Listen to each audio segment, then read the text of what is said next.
Hey everyone, Bobby here from Bipper Media. Welcome to another episode of SEO Secrets.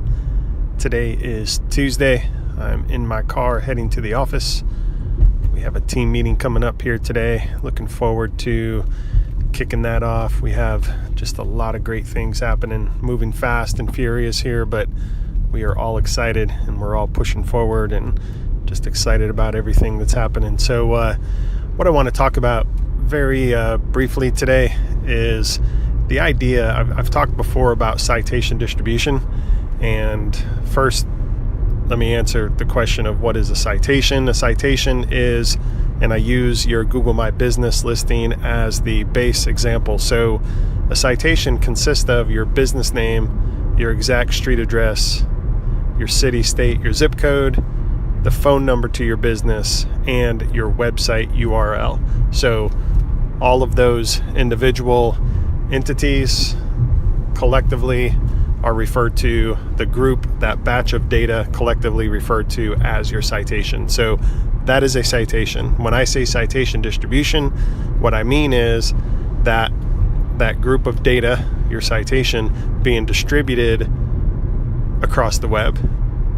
And I've talked before about how the volume, the accuracy, the consistency, and the authority of the sites where your citation is published, how all of those components come together to influence your ranking and your presence in local search and in Google Maps and on mobile. As you know, if you search a local type keyword phrase on your mobile phone in Google, the first set of results you're going to see are from Google Maps, which are basically your Google My Business listing, or the Google My Business listings of those businesses that are showing up. So the volume, the consistency, the accuracy of your citations that are distributed all across the web, the authority of the sites where those citations are published also comes into factor.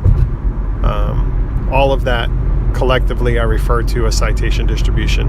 However, I just had a thought this morning thinking about asking the question, which I always ask the question, how exactly does citation distribution actually increase your rankings, right?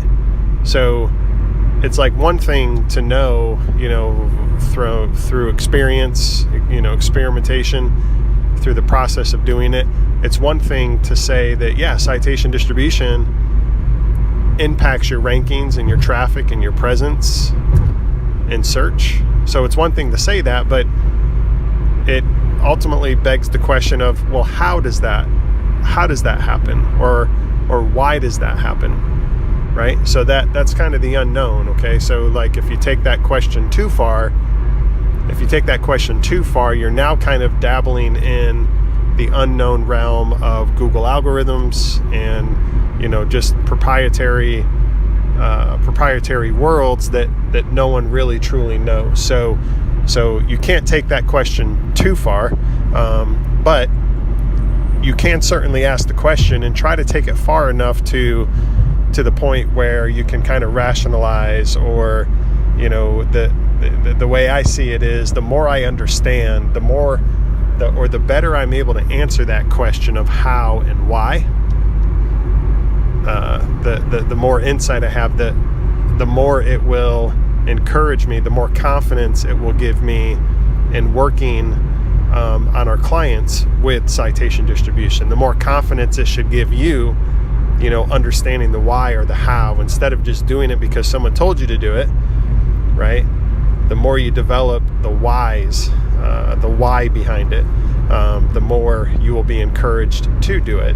The more you'll be encouraged to distribute your information further and deeper across the web, and make sure all your information is accurate relative to your Google My Business listing. So this morning I was thinking about it, and here's one of the whys that I came up with, and I just wanted to share it with you. And again, the question is, I know that citation distribution impacts your rankings and your presence, but the question is why, or how does that happen? And this morning I I kind of came up with a new angle and theory I wanted to share with you. So what I believe is one of the reasons why it's impacting, or how, is because through the volume of distributing your citation, and again, the authority of the sites, or the relevance, even not just the authority of your sites, but also the relevance factor of the sites where you distribute your citation, all of that comes together and builds your brand. Okay, so we can call that brand authority, right? I've said it before that brand authority is really a driving factor to your location authority, and location authority is the driving factor to your rankings and presence in search. I've said that before, and I've said that there's direct correlations between your brand authority and your domain authority with your website in organic search, right? Domain authority is what influences your organic rankings in Google. So brand authority, I believe, is directly correlated to both domain authority and location authority. So getting back to citation distribution, the more you distribute your citation, the more you distribute your information across the web on authoritative sites, right? Like Yelp, for example, that's an authoritative site, or the more relevant sites. And from a relevance factor, I'm talking about if you can get your citations published. Let's say you are a personal injury lawyer in Atlanta, right? If you can actually get your citations published on sites and resources that are directly related to the city of Atlanta, so that's impacting your relevance, the relevance factor of your citation, right? Something like Yelp is impacting the authority of your citation because Yelp's a very authoritative platform, but a directory or a resource in Atlanta, that's impacting your relevance factor. So anyway, relevance and authority come together. Relevance and authority come together, and they collectively increase your brand, the brand awareness of your business, right? The brand awareness of your name, your business name, all of the entities that make up your citation.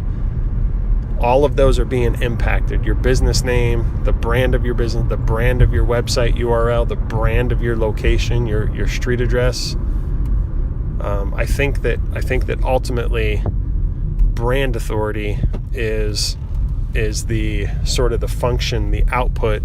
If you think in terms, if you remember high school math and algebra, you learned about functions, right? So citation distribution, the function of that, the output is brand authority.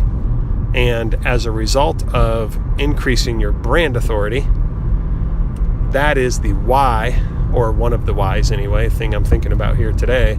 It's one of the whys as to why citation distribution increases ultimately your rankings and your presence in search. So you got citation distribution. That function results in increased brand awareness or brand authority, and that brand authority is ultimately contributing to your increased rankings and presence. So I hope that makes sense. It's just something I was thinking about this morning, and I think there is merit to it. But again, you don't want to take it too far, because if you take the question or the analysis too far, like I said, you eventually get so far down the spectrum that you're now kind of dabbling into the unknowns, right? The proprietary side of Google algorithms, and what the math and the science behind rankings and the AI even. So there is a certain point where you take it too far, but at the kind of base level, the analysis level that we can actually work and control, I do believe there's some merit to the correlation of brand authority, how citation distribution impacts and increases your brand authority. And that is kind of the fuel. That is the why as to why the citation workflow is ultimately increasing your rankings, your traffic, and your presence in search. So I would love to hear what you had to think about that. Want to invite you to our SEO Secrets Facebook group, where you can add your own comments, ask questions, share your own thoughts on this idea or any other ideas or questions you might have. I created the Facebook group as a place for like an extension of the SEO Secrets podcast that you're listening to right now. So check it out. Just go to Facebook, search SEO Secrets, find that crazy orange and black starburst looking icon or logo. You'll see it. Join the Facebook group, and I look forward to your comments. And finally, I want to, if you like this podcast, enjoy listening to it, we would love for you to leave us a rating and review on iTunes. We would love your feedback. We want to make this ultimately a valuable platform with valuable content for you, the listener. So that's it. Thanks for listening, and we'll talk to you soon.